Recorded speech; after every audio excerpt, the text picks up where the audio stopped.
Mark సువార్త 3వ అధ్యాయము 20వ వచనం చూద్దామండి. ఆయన ఇంట్లోనికి వచ్చినప్పుడు జనులు మరల గుంపుగూడి వచ్చిరి గనుక భోజనము చేయుటకైనను వారికి వీలు లేకపోయిను. సో మనం మొదటి నుంచి చూసుకుంటూ వస్తున్న విషయమే, యేసుక్రీస్తు వారు ఎక్కడుంటే అక్కడ అనేకులు కూడుకుంటూ ఉంటారు. జనులు గుంపులుగా వచ్చేస్తున్నట్లు మనం చూస్తూ ఉంటాం. మార్కు సువార్త మొత్తం కానీ, మత్తయి సువార్త కానీ, లూకా సువార్త కానీ, ఎక్కడ చూసినా సరే ప్రభువారు ఎక్కడున్నా సరే అక్కడ గుంపులుగా జనాలు వచ్చేయటం మనం చూస్తూ ఉంటాం. మనం గనక ఆ వచనాన్ని సరిగ్గా ఆలోచన చేస్తే కనీసం భోంచేయటానికి కూడా వారికి ఏం లేదంట. యేసుక్రీస్తు వారికి ఆయన శిష్యులకి కనీసం భోంచేయటానికి కూడా వీల్లేనంత జనులు ఎప్పుడు ఆయన గుమిగూడి ఉంటున్నారంట. సో ఒక మాట చూద్దాం. మార్కు సువార్త 6వ అధ్యాయం చూడండి ఒకసారి. మార్కు సువార్త 6వ అధ్యాయం చూడండి, 31 చూడండి అమ్మా. 6:31. అప్పుడు ఆయన మీరేకాంతముగా అరణ్య ప్రదేశమునకు వచ్చి కొంచెం సేపు అలసట తీర్చుకొనడని చెప్పెను. ఏలయనగా అనేకులు వచ్చుచూ పోవచ్చు నుండినందున భోజనము చేయుటకైన వారికి. సో ఇక్కడ ఈ 2 వచనాలు మనం క్రోడీకరించి చూస్తే మనకు అర్థమయ్యే విషయం ఏంటంటే, ఎప్పుడు యేసుక్రీస్తు వారి చుట్టూ భయంకరంగా జనాలు ఉండేవారు. అంత మాత్రమే కాదు, కనీసం వారికి తింటా కూడా టైం లేనంతగా, వారికి భోజనం చేయడానికి కూడా సమయం లేనంతగా ఆయన చుట్టూ ఎప్పుడు జనాలు ఉంటారు. మనం ఆ 20వ వచనాన్ని ధ్యానం చేస్తేనండి ఒకసారి, యేసు ప్రభు వారి కమిట్మెంట్ ఎంత ఉందో మనం గమనిస్తూ ఉంటాం. ఆయన ఎంత కమిటెడ్గా పనిచేశాడో ఈ భూమి మీద. ఆయన ఎప్పుడు పని చేస్తూనే ఉంటాడు. మన బైబిల్లో గమనిస్తే ఆయన రెస్ట్ తీసుకుంటున్నాడు, ఆయన అలసిపోయి బాగా విశ్రాంతి తీసుకుంటున్నాడు అనే అంశాన్ని చాలా తక్కువ చూస్తాం. ఇంకా సరిగ్గా చూస్తే ఆయన విశ్రాంతి సమయం కూడా చాలా తక్కువ ఉంటుంది బైబిల్లో మనం గమనిస్తే. సో ఆయన ఎప్పుడు ఎక్కువ పనిచేయటాకే చూస్తూ ఉండేవాడు. తనకున్న తక్కువ టైంని, తనకున్న టైం తనకు తెలుసు.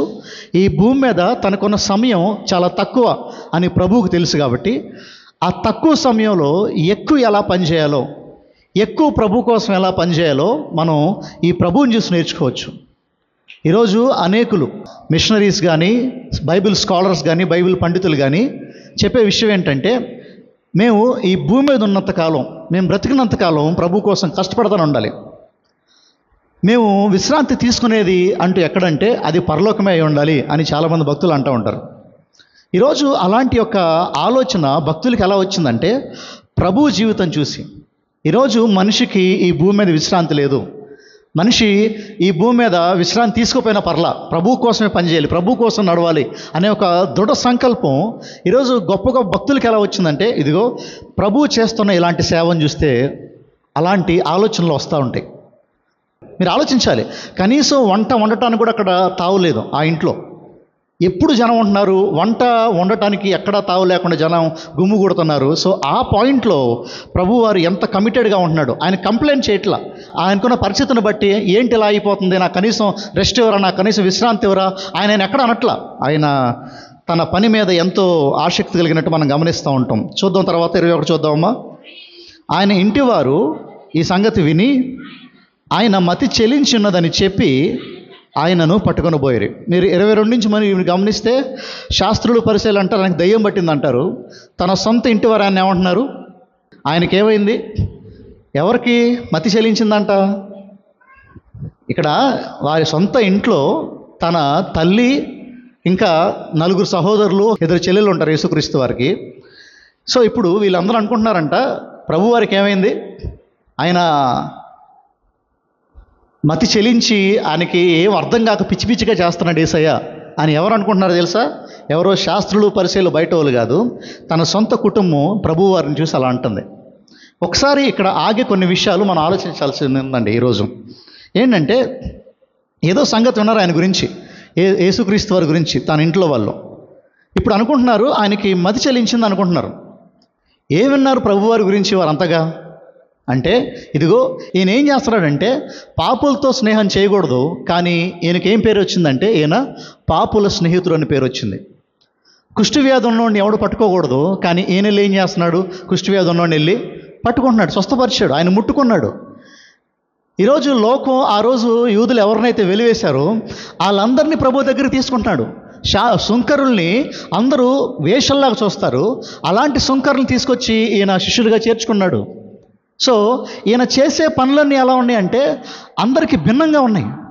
ఈయన చేసే పనులన్నీ ఎలా ఉన్నాయంటే సమాజంలో వాళ్ళ కుటుంబానికి తలెత్తుకునేలా లేవు ఈయన చేసే పనులు. కాబట్టి ఆ సొంత కుటుంబాలు అనుకుంటున్నారు ఈయన మా పరువు తీస్తున్నాడు. ఎందుకు తీస్తున్నాడు? ఈయన చేసే పనులు అలా ఉన్నాయి. ఈయన నేను దేవుని కుమారుడని చెప్పుకుంటున్నాడు, నేనే క్రీస్తునని చెప్పుకుంటున్నాడు, ఈయన పనులేం బాగాలేదు అనుకుంటున్నారు ఆయన్ని. ఈయన మతి చెలించింది, ఈయన మైండ్ పోయిందేమో అని అందరూ అనుకుంటున్నారంట. అక్కడ అందరూ కాదు, అక్కడ మీరు గమనించాలి ఎవరు అనుకుంటున్నారు అక్కడ ఆ మాటని. తన తల్లి, తన సహోదరులు అనుకుంటున్నారంట. ఒక మాట చూద్దాం ఒకసారి. కీర్తనలు 69వ కీర్తన 8వ వచనం చేయండి.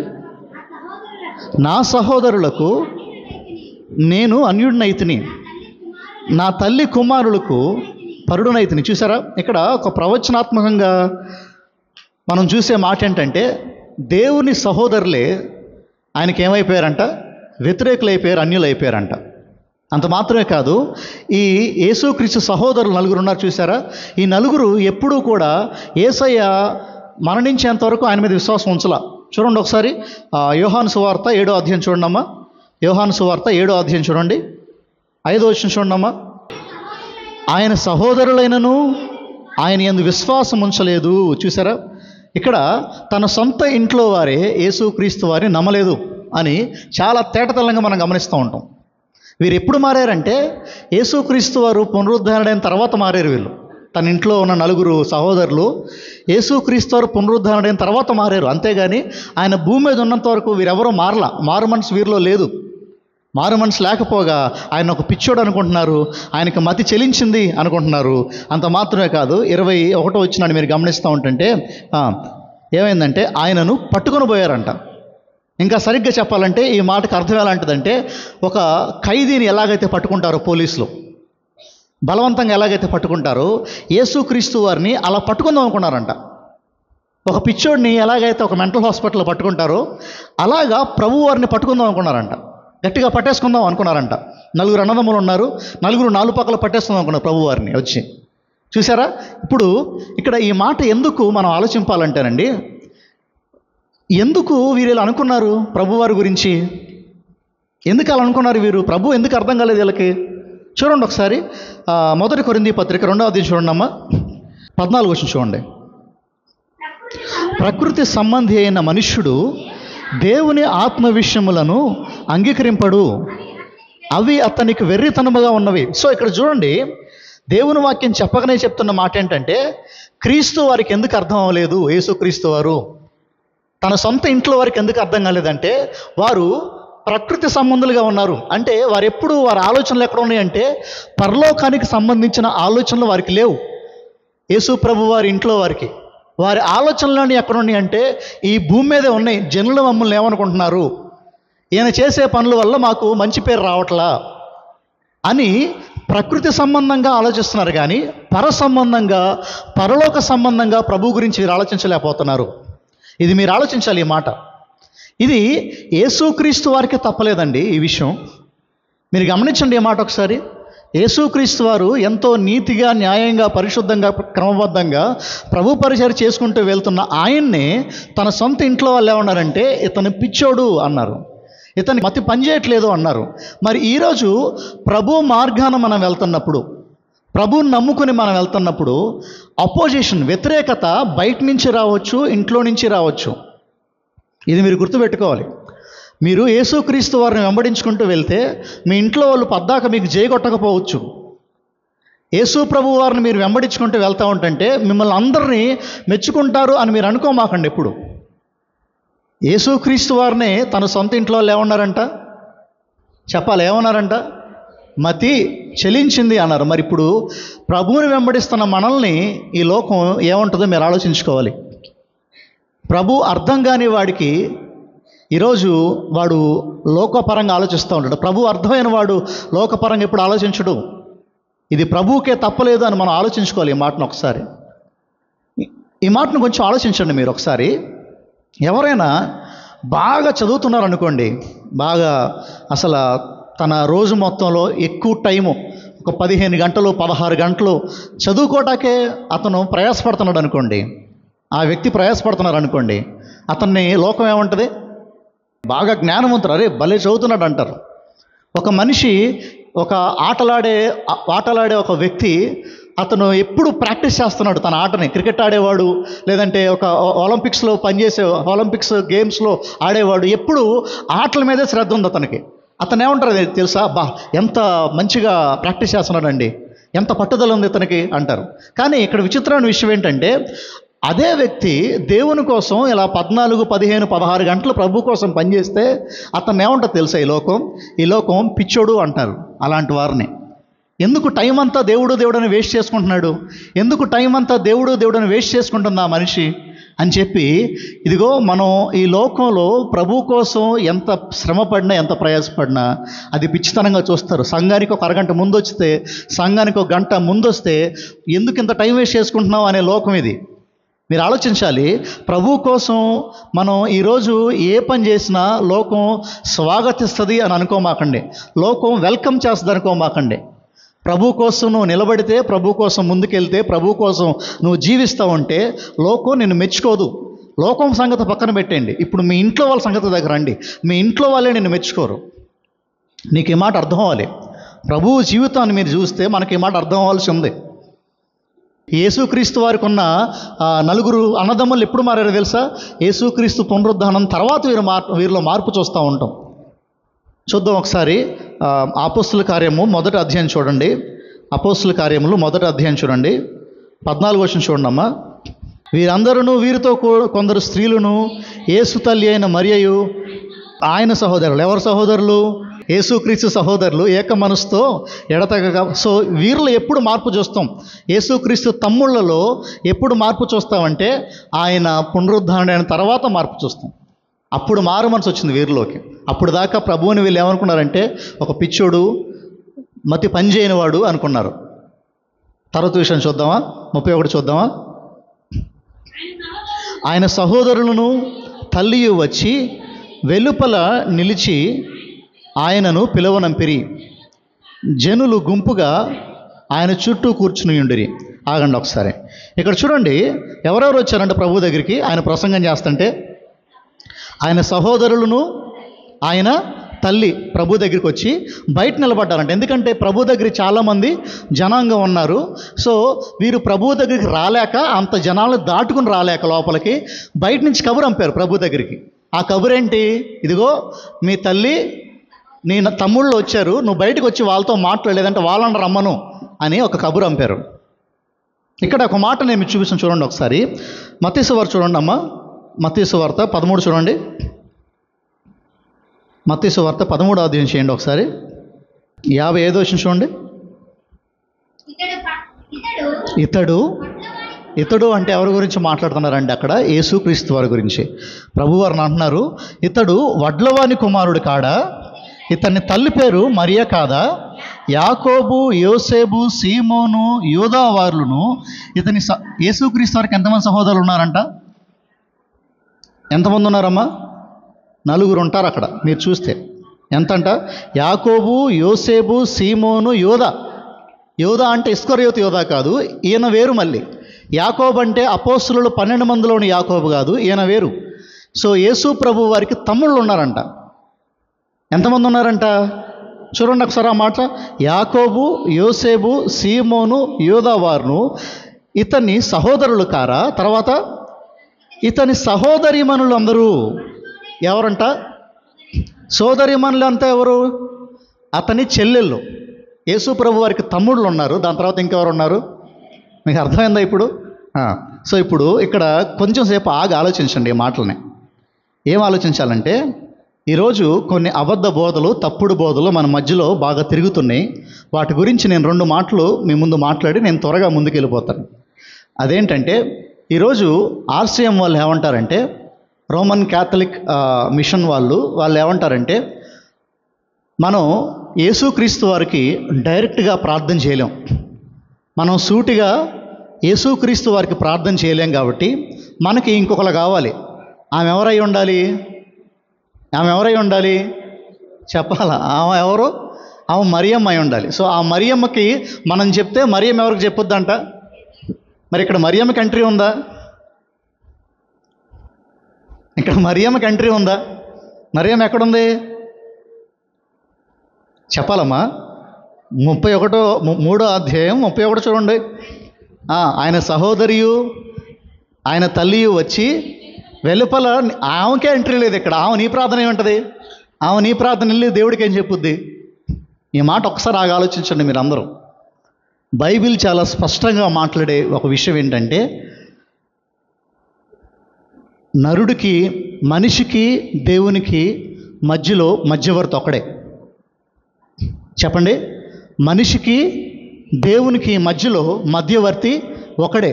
ఆ మధ్యవర్తి పేరేంటంటే క్రీస్తు, యేసుక్రీస్తు. చెప్పండి, ఆ మధ్యవర్తి పేరేంటి? మరియమ్మ కాదు, పేతురు కాదు, పౌలు కాదు, ఎవరో కాదు. ఈరోజు ఆ అబద్ధ బోధలు మీరు పడిపోమాకండి. మరియమ్మని వాళ్ళు ఏమంటారంటే ఆవిడే మధ్యవర్తి అంటారు. ఆవిడలో ఏ పాపం లేదంటారు. మరియమ్మలో ఏ పాపం లేదు అని బైబిల్ ఎక్కడ చెప్పలా. మరియమ్మ పవిత్రంగా తన కన్యత్వాన్ని కాపాడుకుంది, అంతే, అక్కడ దాకే. దాని తర్వాత మరియమ్మకి 4 పిల్లలు ఉన్నారు, మగపిల్లలు ఉన్నారు, 2 ఆడపిల్లలు ఉన్నారు. ఇది నేను చెప్తున్న మాట కాదు, ఇది వాక్యం చెప్తున్న మాట. అలాంటి ఒక మనలాంటి సాధారణమైన మరియమ్మని తీసుకుని ఈరోజు ఆవిడ దేవత అన్నాం అనుకోండి, మనం విగ్రహారాధన చేస్తున్నట్టే కదా. మరియమ్మని మనం ప్రార్థిస్తున్నాం అనుకోండి, మనం తప్పుద్రోవడు వెళ్తున్నట్టే కదా. ఇంకా కొంతమంది అంటారు మరియమ్మకి అసలు పిల్లలే లేరండి అంటారు. యోసేపుకి మరియమ్మకి అసలు ఎవరు లేరండి పిల్లలు అంటారు. చూడొద్దా ఒక మాట? మత్తయి సువార్త చూడండి ఒకసారి. మత్తయి సువార్త 1వ అధ్యాయం చూడండి అమ్మా. మత్తయి సువార్త 1వ అధ్యాయం చూడండి, 24 గమనించండి ఒకసారి.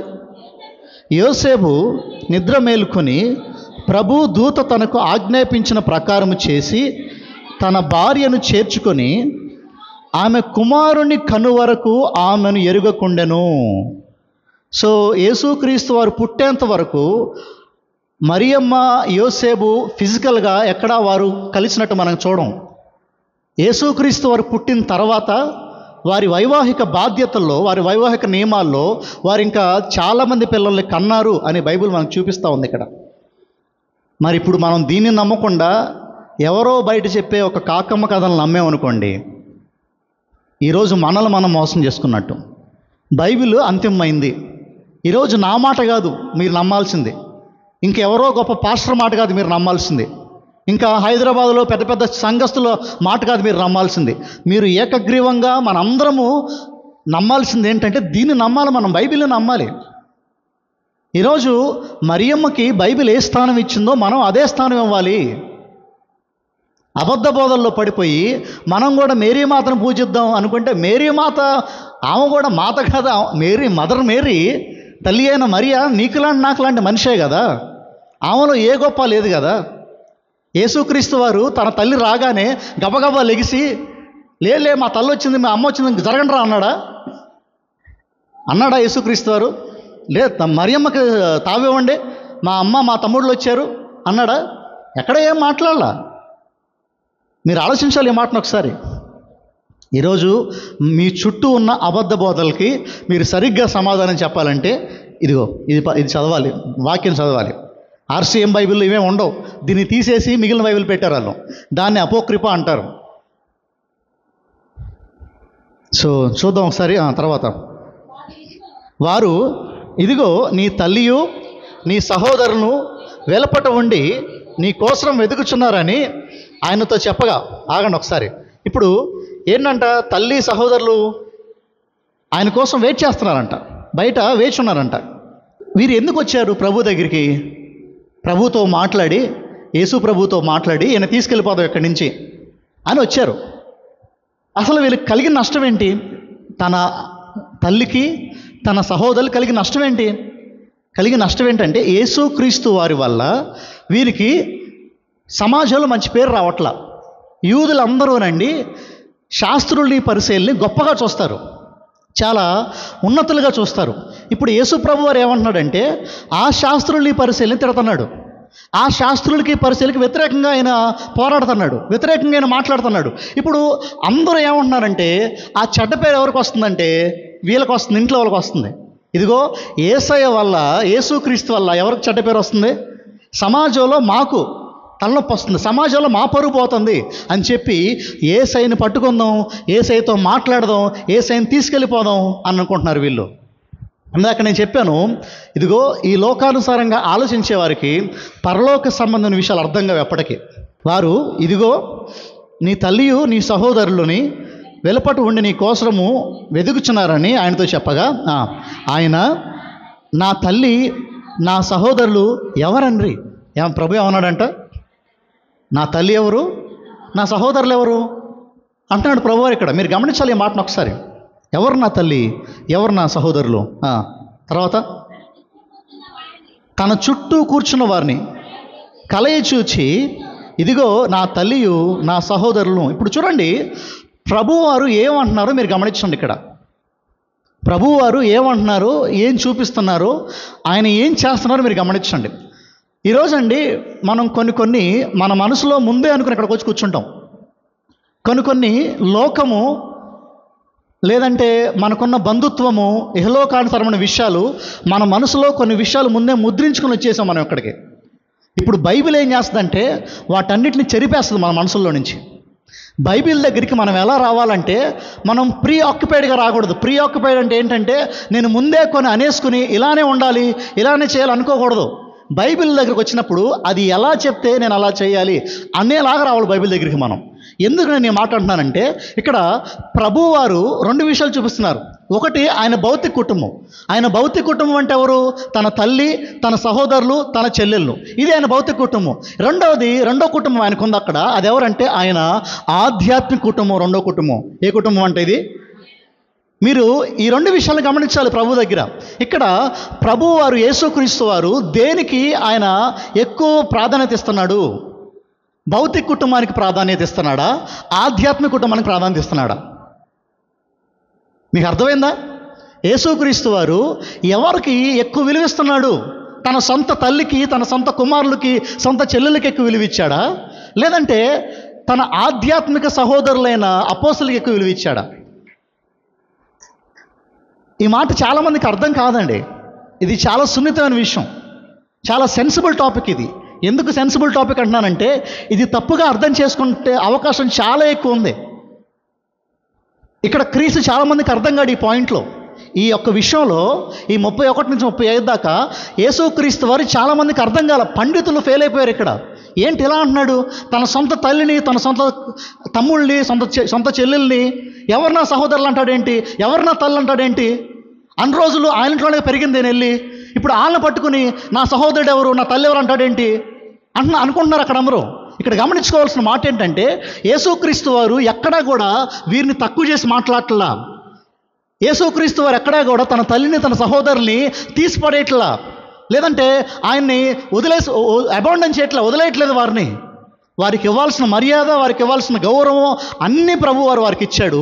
కానీ మొదటి స్థానము తన కుటుంబానికి కాదు, మొదటి స్థానము ఆధ్యాత్మిక కుటుంబానికి ప్రభు ఇచ్చాడు. ఈ మాట కొంచెం బాగా ఆలోచించండి మీరు. ఈ మాట కొంచెం బాగా ఆలోచించాలి మీరు.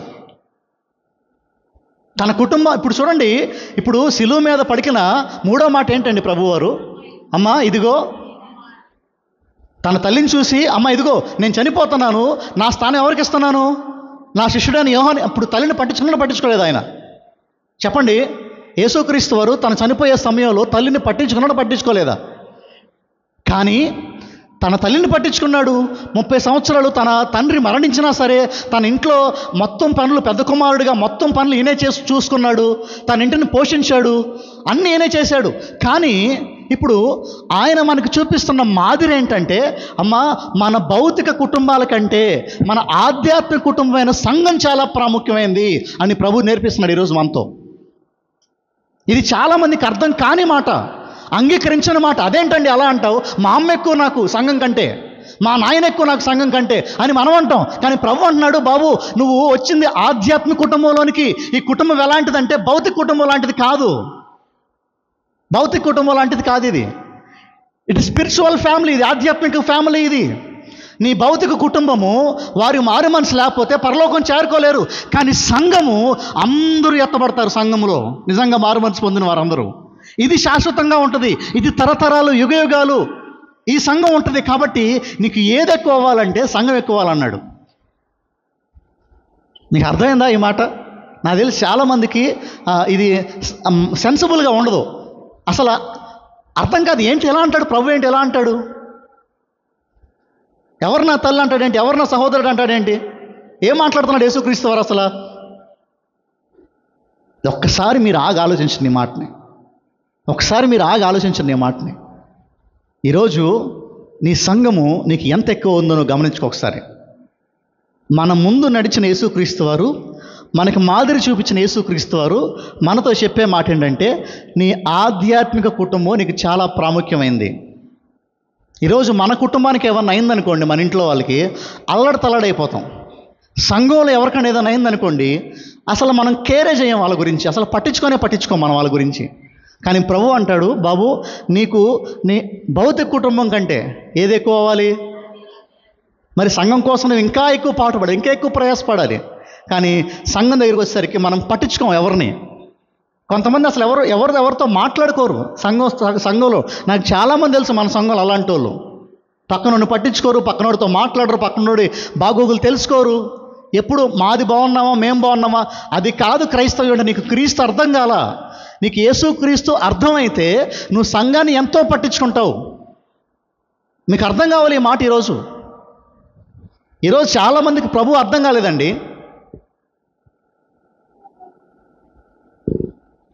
ఎంత అర్థం అవ్వలేదంటే, ఈరోజు సంఘాల్లో కూడా ఎంత ఒక దుస్థితి వచ్చిందంటే, సంఘంలో కూడా వీడు మా ఇంటి పేరటోడా, వీడు పక్కింటి పేరటోడా అని చూసుకునే ఒక దుస్థితి సంఘంలోకి వచ్చేసింది. మీరు ఆలోచించండి ఈ మాట ఒకసారి. మన ఎవరైనా సరే ఈ సంఘంలో, ఈ ఊర్లో ఎవరైనా సరే వాళ్ళ ఇంటి పేరటోళ్ళు అటు వెళ్తున్నాడు అనుకోండి, ఎదుగో వాడు మావాడే అనుకుంటాం మనం. ఎవడు నీ వాడు? యేసు ప్రభు అంటున్నాడు, ఎవరు నా సహోదరుడు, ఎవరు నా సహోదరి, ఎవరు నా తల్లి? నీ వాడు ఎవడు ఈ లోకంలో? నీ ఇంటి పేరటోడు నీ ఓడా? సిగ్గనిపించట్లేదు నీకు? నీ ఇంటి పేరటోడు నిన్ను మోసం చేయడం ఉందా ఎక్కడన్నా? ఈరోజు చాలామంది ఎక్కడ మోసపోతారో తెలుసా? ఎవరి దగ్గర మోసపోతారో తెలుసా? సొంత ఇంట్లో వాళ్ళతోనే మోసపోతారు చాలామంది. ఏమండి, ఈరోజు ఎవరు నీ వాడు? ప్రభువుని నమ్ముకున్నాక.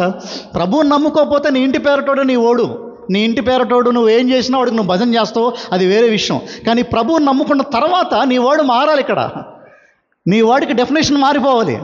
నాకు తెలిసి చాలామందికి ఇది అర్థం కాదు. కనీసం నా తపన ఏంటంటే, ఇన్ని వందల మందిలో ఒక 10 మందికి అర్థమైన చాలు నా మాటలు. ఒక 10 మందికి అర్థమైన చాలు నా మాటలు. ఎవడు నీ వాడి లోకంలో? ఎవరి కోసం నువ్వు పాటుపడాలి? ఎన్నోసార్లు బైబిల్ ఏం చెప్తుందంటే, ఒకరి కోసం ఒకరు ఉండండి, ఒకరి కోసం ఒకరు బతకండి. ఎవరి కోసం బతకాలి? తోటి సంఘస్థుల కోసం, తోటి సంఘం కోసం. అసలు సంఘాన్ని పట్టించుకోమే మనం. ఈరోజు ప్రభు మనకు నేర్పించిన మాదిరి ఏంటి? బాబు నా సహోదరులు నా సొంత ఇంట్లో వాళ్ళు కాదు, వారి కంటే నాకు ఎక్కువ ఎవరంటే నా ఆధ్యాత్మిక సహోదరులు ఉన్నారు, వారు నా సహోదరులు. 34 చూడండి ఒకసారి. తన చుట్టూ కూర్చున్న వారిని కలయి చూచి, ఇదిగో నా తల్లి, నా సహోదరులు. ఏంటంటే ఇదిగో నా తల్లి, ఇదిగో నా సహోదరులను, దేవుని చిత్తము చొప్పున జరిగి యేసు ప్రభు వారు అంటున్నారు, నా తల్లి ఇదిగో. ఏమో నా తల్లి? ఎవరో నా తల్లి? నా మాటలు విని ఎవరైతే నన్ను వెంబడిస్తారో వారు నా తల్లి, వారు నా సహోదరులు. ఈ మాట దయచేసి మీ అందరికీ అర్థం కావాల్సి ఉందండి ఈరోజు. ఈ మాట దయచేసి మీకు అర్థం కావాల్సి ఉంది ఈరోజు. మత్తయి సువార్త 10వ అధ్యాయానికి రండి ఒకసారి. మాథ్యూ 10కి రండి ఒకసారి. 21 చూడండమ్మా. సహోదరుడు సహోదరుని, తండ్రి కుమారుని మరణమునకు అప్పగించెదరు, పిల్లల తల్లిదండ్రుల మీద లేచి వారిని చంపెదరు. చూసారా? ప్రభువుని నమ్ముకుంటే ఏమవుతుందో మీరు గమనించారా? కిందకి రండి కొంచెం. 31కి 34కి రండి అమ్మా. నేను భూమి మీదకి సమాధానం పంపవచ్చితనని తలంచుకుడి, ఖడ్గమునే కానీ సమాధానం పంపుటకు నేను అంటే ఎవరు అక్కడ? యేసుక్రీస్తు వారు. కొత్తవాడు ఎవడని చదివాడు అనుకోండి ఈ వాక్యాన్ని, ఎంత అపార్థం చేసుకుంటారో. యేసుక్రీస్తు వారంట ఈ భూమి మీదకి ఎందుకు రాలేదంట? 34 వచ్చిన గమనించండి. నేను భూమి మీదకి సమాధానము పంపవచ్చితనని మీరు అనుకోమాకండి, ఖడ్గమునే కానీ. చూడండి తర్వాత చూడండి 35 గమనించండి. ఒక మనుష్యునికి వాడి తండ్రికిని, కుమార్తెకును ఆమె తల్లికిని, కోడలికిని ఆమె అత్తకును విరోధము పెట్టవచ్చితిని. ఒక మనుష్యుని ఇంటి వారి అతనికి, మీరు గమనించాలి, ప్రభువుని నమ్ముకుంటే గ్రౌండ్ రియాలిటీ ఇలా ఉంటుంది. మనం అనుకుంటాం యేసు ప్రభువుని నమ్ముకుంటే అంత సుఖమే, సంతోషమే, ఆనందమే అనుకుంటాం. కానీ వాక్యం ఏమో అలా చెప్పట్లా, భిన్నంగా మాట్లాడుతుంది. అరే బాబు, నువ్వు ప్రభువుని నమ్ముకుంటే నీ సొంత ఇంట్లో వల్ల నిన్ను చీతూ అని వదిలేస్తారు. ఒకానొక సమయంలో నార్త్ ఆఫ్రికాలో అక్కడ ఎక్కువ ముస్లిమ్స్ ఉంటారు. ముస్లిం దేశం అది. ఆ ముస్లిం దేశంలో ఒక మిషనరీ వెళ్ళినట్టు అక్కడికి సువార్థికుడు మిషనరీ వెళ్ళి అక్కడ సువార్త చేస్తే చాలా తక్కువ మంది మారారు. తక్కువ మందిలో ఒక ముస్లిం మారాడు. అతనికి వివాహం అయిపోయింది, ఒక కుటుంబం ఉంది అతనికి. ఒక ముస్లిం సహోదరుడు మారాడు. మారిన తర్వాత ఇంకా తన చుట్టాలందరూ కలిసి ఒక ప్లాన్ వేసుకున్నారంట. చిచ్చి, వీడు మన ముస్లిం మతానికి అవమానం తెస్తున్నాడు, వీడు యేసయ్యను నమ్ముకున్నాడు, పరమతవాడిని నమ్ముకున్నాడు, వీడిని ఏం చేద్దాం, వీడిని చంపేద్దాం అనుకున్నారంట. అప్పుడు అతని భార్య వచ్చిందంట. ఎవరు? ప్రభువుని నమ్ముకున్న వాడి ముస్లిం ఉన్నాడు చూసారా, అతని భార్య వచ్చి అందంట, నా భర్త నేనే చంపేస్తా అందంట. ఏమనింది? నా భర్తని నేనే చంపేస్తా అని చెప్పి భర్తకు విషం పెట్టి చంపేసింది. ఇప్పుడు చెప్పండి, ప్రభువుని నమ్ముకోవటం వల్ల అతనికి ఏమొచ్చింది? ఎవరు చంపారు? బయటోడు చంపాడా? ఎవరు చంపారు?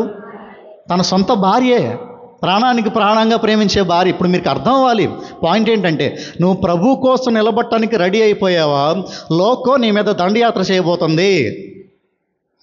It is not an easy path. ఇది ఒక మంచి సులువైన సుఖమైన మార్గం కాదు అని మనం అర్థం చేసుకోవాలి. ఎప్పుడు అర్థమవుతుంది మన క్రైస్తవ్యానికి ఇది? ఈ రోజున నా సహోదరుడు నా ఇంటి పేరటోడు కాదు అని ఎప్పటికి అర్థం అవుద్ది? ఈ ఇంటి పేర్ల పిచ్చి పోవాలి సంఘం, మన సంఘంలో. ఈరోజు నేను చాలామందిలో గమనిస్తానే ఉన్నా, ఇంకా చూస్తూనే ఉన్నా మన సంఘంలో. నేను చెప్తున్నాను, జాగ్రత్తగా మాట వినండి. మీకు ఇంకా మీ ఇంటి పేరటోళ్ళని మీరు ప్రేమించారనుకోండి, మీకు మారు మనసు రాలేదు. ఇంకా మీరెవరైనా సరే, ఇక్కడ కూర్చొని మీరెవరైనా సరే, అతను నా సంఘస్థుడు కాబట్టి అతన్ని ప్రేమించకుండా, నా సంఘంలో నా ఇంటి పేరటోడు కాబట్టి ప్రేమించాను అనుకోండి వాడిని, నీకు మారు మనసు లేదు. నువ్వు ఎలాంటి భక్తి చేస్తున్నావంటే ఒక బోగస్ భక్తి నువ్వు చేస్తున్నావు. నువ్వు గుర్తుపెట్టుకో, ప్రభులోకి వచ్చాక నీ సంఘం అందరూ నీ సహోదరులు అయిపోవాలి. యేసుక్రీస్తు నమ్ముకున్నాక నీ సంఘం అందరూ నీ కుటుంబం అయిపోవాలి. అలా అవ్వలేదనుకోండి, సంథింగ్ ఈజ్ టెరబుల్లీ రాంగ్. ఏదో ఒక భయంకరమైన తప్పు జరుగుతుంది అని జ్ఞాపకం చేసుకుందాం ఒకసారి. చూద్దాం తర్వాత మార్క్స్ వార్తలోకి రండి అమ్మా. చెప్పండమ్మా. దేవుని చిత్తము చొప్పున జరిగించేవాడే. ఇప్పుడు చెప్తున్నాడు ప్రభువారు, అసలు నా సహోదరుడు ఎవరవుతారు? దేవుని చిత్తము చొప్పున జరిగించేవాడే నా సహోదరుడు, నా సహోదరియు, నా తల్లియు అని చెప్పాను. సో ఈరోజు యేసుక్రీస్తు వారి ఫ్యామిలీలో మనందరము ఉండాలంటే, మనం ఎలాంటి వారంగా ఉండాలంటే ప్రభు చిత్తాన్ని జరిగించేవారుగా ఉండాలి. ఈరోజు వాక్యం వింటే ఆయన చిత్తం జరిగించినట్టు కాదు. మీరు గుర్తుపెట్టుకోండి ఈ మాట. మీరు 10 సంవత్సరాల నుంచి గుడికి వస్తున్నారు, సంవత్సరం నుంచి గుడికి వస్తున్నారు, 15 సంవత్సరాల నుంచి గుడికి వచ్చినా మీరు ఎంత వాక్యం విన్నారు అనే దాన్ని బట్టి ఇక్కడ ప్రభువు చిత్తం మీరు చేస్తున్నారా లేదా అని లేదు. మీరు వినిన వాక్యాన్ని మీరు కార్యంలోకి తీసుకొస్తున్నారా లేదా అనేదే దేవుని చిత్తం మీకు చేస్తున్నా లేదా అని అర్థమవుద్ది మీకు. చూద్దాం ఒకసారి యాకోబు పత్రిక మొదటి అధ్యాయం చూడండి అమ్మా. ఈ యాకోబు పత్రిక ఎవరు రాశారంటే యేసుక్రీస్తు 9 తమ్ముడిలో ఒకటి రాశాడు ఈయన. ఈ యాకోబు పత్రికని చూడండి. యాకోబు పత్రిక మొదటి అధ్యాయము 22 వచ్చి చూడండి ఒకసారి. మీరు వినువారు మాత్రమై ఉండి మిమ్మును మీరు మోసపుచ్చుకొనుకోకుండా వాక్య ప్రకారము ప్రవర్తించువారనై ఉండి. సో దేవుని చిత్తాన్ని చేయటం అంటే ఏంటంటే, నేను వినిన వాక్యాన్ని ఆచరణలోకి తేవాలి. ఇదే దేవుని చిత్తం చేయటం అంటే. ఈరోజు సంగమా దయచేసి ఆలోచించండి ఈ మాటల్ని బాగా యోచించుకోండి ఒకసారి. దేవుని చిత్తాన్ని మనం చేస్తున్నామా? ఎన్ని సంవత్సరాలు గుడికి వచ్చినా లాభం లేదండి. గుడికి వస్తే మేలు జరగదు అనుకోమాకండి. చర్చికి వస్తే మేలు జరగకపోగా నీ మీద దేవుని ఉగ్రత ఎక్కువ అవుతుంది. ఎందుకంటే అన్నీ తెలిసి కూడా నువ్వు చేయట్లేదంటే అది చాలా భయంకరమైన విషయం అవుద్ది. మీరు ఆలోచించాలి ఈ మాటలను ఒకసారి. యేసుక్రీస్తు నీకు ఎంతవరకు అర్థమయ్యాడు ఈరోజు? నీ మాట ఆలోచించండి ఒకసారి మీరు. యేసు ప్రభు నీకు ఎంతవరకు అర్థమయ్యాడు? ఆయన తన సొంత కుటుంబాన్ని ఏ ప్లేస్లో ఉంచాడు? తన ఆధ్యాత్మిక కుటుంబాన్ని ఏ ప్లేస్లో ఉంచాడు? ఈరోజు ఆ డిఫరెన్షియేషన్ మనకు తెలుస్తుందా? ఆఖరికి ఒక మాట చెప్పేసి నేను ముగిచ్చేస్తాను. ఒకసారి యుద్ధానికి వెళ్ళే సైనికుడిని అడిగారంట కొంతమంది పిలిచి, యుద్ధానికి వెళ్తున్నావు కదా, నీకు భయం ఏంట్లేదా? ఆ యుద్ధంలో నువ్వు బతకొచ్చు చావచ్చు, నీకు భయం ఏంట్లేదా అంటే, ఆ సైనికుడు వెనకాల ఉన్న రెజిమెంట్ అంటే వెనకాల ఉన్న తన తోటి సైనికులను చూపించి అన్నాడంట, వీరు నా సహోదరులు. వీళ్ళెవరు? నా సహోదరులు. నా ప్రాణం మీదకి వస్తే వాళ్ళు నా కోసం ప్రాణం పెట్టేస్తారు. ఎవరు? నా తోటి సైనికులు ఎవరైతే ఉన్నారో నా ప్రాణం మీదకి వస్తే వాళ్ళు నాకేం చేస్తారు? నా ప్రాణానికి వాళ్ళ ప్రాణం వడ్డేస్తారు. నేను వారిని పూర్తిగా నమ్మాను కాబట్టి నాలో ఏ భయం లేదు అని చెప్పారంట. ఇప్పుడు ఆలోచించండి ఒకసారి ఈ మాటని. ఆలోచించండి. ఒక సైనికుడు ఏం చెప్పగలిగాడంటే ధైర్యంగా, నా వెనకాల ఉన్న నా తోటి సైనికులు వారు నావారు, వారి కులాలు వేరే, వారి మతాలు వేరే, వారి ప్రదేశాలు ప్రాంతాలు వేరే, అయినా సరే ఈ సైనికుడికి ఎంత నమ్మకం ఉందంటే వారందరూ నా కోసం ఉన్నారు, నాకు శ్రమ వస్తే వాళ్ళందరూ నా కోసం వస్తారు అనే ఒక గొప్ప నమ్మకం ఈ సైనికుల్లో ఉంది. ఈరోజు ఈ ప్రశ్న ఒకసారి అడుక్కుందాం మనం. మన సంఘం పట్ల మనకి ఇలాంటి ధైర్యం ఉందా? నాకేదన్నా అయితే నాకు సంఘం ఉందండి, నా సంఘానికి ఏదన్నా అయితే నేను ఉన్నానండి, నా వల్ల ఏదో నేను చేయగలుగుతానండి అని చెప్పగలమా? అలా చెప్పలేని రోజున మనం సంఘంగా ఉండి వేస్టే, దండగా. నా మాటలు మీకు కొంచెం కఠినంగా అనిపించినా మనం సంఘం కూడుకున్న లాభం ఎవరికి లాభం? పాటలు పాడితే పడితే ఏమొచ్చుద్ది? దిగొచ్చుద్దా బాబా ఆకాశం నుంచి? నీకు మన్నా కురుస్తుందా? లేదంటే నీ బ్యాంక్ అకౌంట్ డబ్బులు పడతాయా? చప్పట్లు కొడితే ఏం రాదు కదా, వాక్యాలు చెప్తే ఏం రాదు కదా, వాక్యాలు వింటే ఏం రాదు కదా. ఎవరు నా సహోదరుడు? నిజంగా ఎవరి కోసం నేను పనిచేయాలి? ఎవరి కోసం నేను పాటుపడాలి? అది మర్చిపోయింది క్రైస్తవ్యం ఈరోజు. క్రైస్తవ్యం మర్చిపోయింది ఈరోజు ఆ విషయాన్ని. ఎక్కడో సైనికులకున్న ఒక తీర్మానాలు, సైనికులకున్న ఒక ధైర్యం సంఘానికి లేదు. అడగనే ఉన్నాను ఒకసారి నేను ఈ మాట మిమ్మల్ని. ఎంతమంది తెలుసమ్మా నీ సంఘంలో అనారోగ్యంతో ఎంతమంది నీకేం తెలుసు? ఎంతమంది సంఘంలో గర్భిణీసులో నీకేం తెలుసు? ఎంతమంది సంఘంలో గర్భం లేకుండా బాధపడడం నీకేం తెలుసు? అసలు సంఘంలో ఎవరికైనా అయితే అసలు ముందు వస్తావా? ఈరోజు అండి నేను మరలా చెప్తున్నా, నాకు చాలా నవ్వు వచ్చే విషయం ఇది. కొంతమంది ఇళ్ళల్లోకి ప్రార్థనలకు వెళ్తూ ఉంటాం కదా, ప్రార్థనలకు వెళ్తూ ఉంటుంటే ఆ ఇంట్లోకి వెళ్ళినప్పుడు నాకు ఎవరెవరో కనిపిస్తారు. ఆ ఇంట్లో ఒక ఇంటికి వెళ్ళాను అనుకోండి, ఆ ఇంట్లో నాకు ఎవరెవరో కనిపిస్తారు. వీళ్ళు ఈ ఇంట్లో ఎందుకున్నారు? సంఘస్థులను వచ్చారా అనుకుంటా నేను. కానీ విచిత్రం ఏంటంటే సంఘస్థులని కాదు వచ్చింది ఆ ఇంట్లో కాళ్ళు. ఎందుకు వచ్చారు చెప్పండి? మా ఇంటి పేరటోళ్ళు కాబట్టి అక్కడ మేము గెలవాలి అని పిలుస్తారు అక్కడికి వెళ్ళి. ఏది నీ ఇంటి పేరటోడా నీ క్రైస్తవ్యాన్ని కాపాడేది? నీ ఇంటి పేరటోడు నీతో పరలోకానికి రాడు స్వామి.